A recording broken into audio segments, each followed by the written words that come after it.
Praise the lord. ఈరోజు దేవుని వాగ్దానము. నీ వాక్యము నన్ను బ్రతికించి ఉన్నది, నా బాధలో ఇదే నాకు నెమ్మది కలిగించి ఉన్నది. కీర్తనల గ్రంథము 119వ అధ్యాయం 50వ వచనం. ఉదయకాలపు ప్రార్థన. మీరు వాక్యము విన్నారు కదా. మీ కొరకు చిన్న ప్రార్థన. కళ్ళు మూసుకోండి. మీరు ప్రార్థనలో అడిగి ఉన్న వాటిని మీరు పొందుకొని ఉన్నారని, అవి మీ జీవితంలో జరిగి ఉన్నాయని నమ్మండి.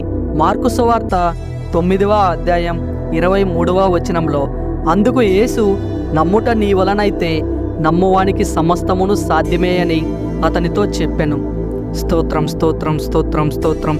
తండ్రి, నాయన పరిశుద్ధుడా, ప్రేమ కలిగిన తండ్రి, ప్రేమ స్వరూపి, నమ్మకమైన దేవ, కోట్లాది దేవదూతల మధ్య గణపరచబడుతున్న మా పరలోకపు తండ్రి, నీకు కోట్ల కొలది కృతజ్ఞతాస్తుతులు చెల్లిస్తున్నాము తండ్రి. నీ వాక్యము విని ఈ ప్రార్థనలో ఏకీభవిస్తున్నటువంటి ప్రతి బిడ్డను జ్ఞాపకము చేసుకోండి తండ్రి.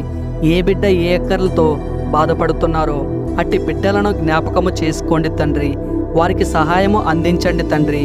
భూమి ఆకాశములను సృజించినటువంటి మా ప్రియ పరలోకపు తండ్రి, నీ ఘనమైన శ్రేష్టమైన మీ బంగారు పాదములకు స్తోత్రాలు తండ్రి.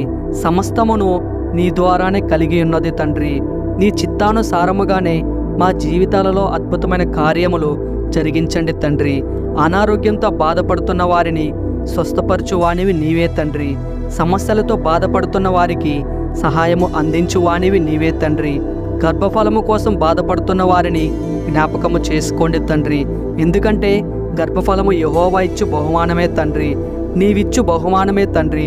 మేము చేస్తున్న పని బాటలను ఆశీర్వదించండి తండ్రి. మేము వెళ్ళు ప్రయాణాలలో తోడుగా నీడగా మా వెంటే ఉండి మమ్మలను క్షేమంగా గమ్యానికి చేర్చువానివి నీవే తండ్రి. తండ్రి, మేము విశ్వాసంతో అడిగిన ప్రతి ఒక్కటిని నీ నామమున మేము పొందుకొని ఉన్నామని, అవి మా జీవితంలో జరిగి ఉన్నాయని మేము నమ్ముచున్నాము తండ్రి. నమ్మి నీ నామానికి మహిమ, ఘనత, ప్రభావములు చెల్లిస్తూ యెహోవా యేసుక్రీస్తు పరిశుద్ధ నామమున అడిగి వేడుకొనుచున్నాం మా పరమ తండ్రి.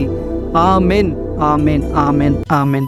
మీ యొక్క ప్రార్థన అవసరతల కోసం కామెంట్ చేయండి. మీ కొరకు తప్పక ప్రార్థిస్తాను. God bless you to all.